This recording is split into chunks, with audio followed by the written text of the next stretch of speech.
Now for this one, another easy one. So this is a little small wreath that you can get. You can get these at Dollar Tree, Michael's, Hobby Lobby, all over the place. And then I have these little berries, and I'm just gonna make a berry wreath. Basically, you can make this on a bigger scale if you want. These on don't they don't pop off like the other ones, and so I'm just gonna cut them. There might be a little bit of wiring in there, but you can still cut those with scissors, and then I'm just going to hot glue them down. You can, if you wanted to, you'd have to get like some real thin thread, and you can tie these down too if you were worried about them coming off. But if you use a good amount of glue and you hold it in place till it dries, they stay on rather well.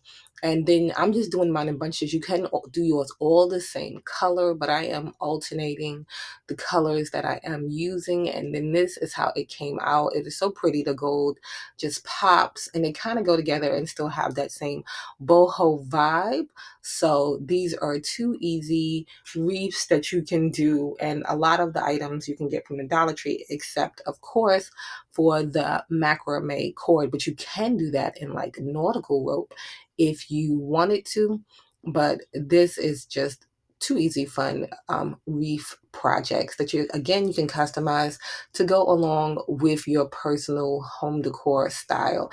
And then this is a sign that I made using my Cricut. You can just get a canvas and you can cut out craft paper, you can cut out Cricut vinyl, and you can make cute signage